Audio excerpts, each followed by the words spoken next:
দর্শক, এই মুহূর্তে আমরা যেতে চাই বরিশালে। সেখানে আছেন আমাদের সহকর্মী বিধান সরকার, সরাসরি তার সাথে যুক্ত হচ্ছে। বিধান, প্রথমে ঈদের শুভেচ্ছা জানাচ্ছি আপনাকে এবং জানতে চাই আপনার এখানে হেমায়েতুদ্দিন ঈদগাহে অনুষ্ঠিত যে জামাত, কেমন, প্রথম জামাতে কি পরিমাণ মানুষ অংশগ্রহণ নেবেন এবং জেলায় এই পর্যন্ত কতটি জামাত হবে বা হচ্ছে খবর পেয়েছেন?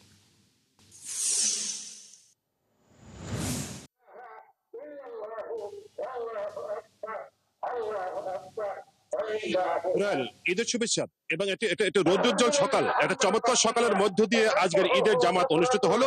এটা হেমায়েতুদ্দিন ঈদগাহ মাঠে আজকের ঈদের জামাত এই অনুষ্ঠিত হচ্ছে। এখানে মুসল্লিরা এসছেন এবং এখানে এবারে এটি ব্যতিক্রম, যেহেতু আমাদের বরিশালের নগর যে প্রশাসক বিলকিস আক্তার জাহান শিরিন তিনি এসছেন এবং নারীদের নিয়ে তিনি আলাদা আপনার যে জায়গা করেছেন, সেই জায়গাটায় তারা কিন্তু এখানে কিন্তু আপনার যে নারীদের জন্য আলাদা, এবং সেখানে তিনি নেতৃত্ব দিয়েছেন।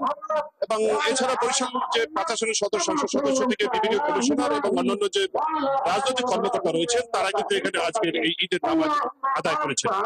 এটি প্রধান জামাত হেমায়েতুদ্দিন ঈদগাহ মাঠে এটি প্রধান জামাত অনুষ্ঠিত হয়েছে। এরপরও নগরীর বিভিন্ন মসজিদে আপনাকে বলতে পারি একেবারে 10:30 পর্যন্ত, সকাল 7টায় শুরু হয়েছে ঈদের জামাত, সকাল 10:30 পর্যন্ত পর্যায়ক্রমে একে একে ঈদের নামাজ অনুষ্ঠিত হবে। এবং এরপরই আপনার এই যে এখানে যে আমরা দেখেছি যে এখানে যে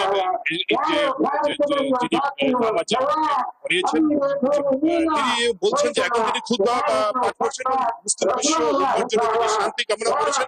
এবং আমরা দেখেছি সব বিভেদ ভুলে এক কাতারে সকল মুসল্লিরা নামাজ পড়েছেন এবং তারা আজকের ঈদের জন্য এই যে এখন তারা নামাজ শেষে তারা এখন বয়ান শুনছেন এবং এর পরেই তারা একে কোলাকুলি করার মধ্য দিয়ে আজকের ঈদের এই যে নামাজ যে তারা আদায় করলেন। তারা এই যে হেমায়েতুদ্দিন ঈদগাহ মাঠে, এবং এখানে এর আগেও বলেছি যে জেলা যে আপনার আমাদের নগর যে প্রশাসক বিলকিস আক্তার জাহান শিরিন এবং তিনিও এক কাতারে এখানে যে নারীদের জন্য যে এখানে যে হেমায়েতুদ্দিন ঈদগাহ মাঠে যে মঞ্চ করছেন সেখানে সেই কাতারে তারা নামাজ পড়ছেন। তো সব মিলিয়ে এখানে 5 থেকে 7,000 লোকের জন্য এই মঞ্চে আপনার এই যে নামাজের প্যান্ডেল করা হয়েছিল সিটি কর্পোরেশনের তত্ত্বাবধানে।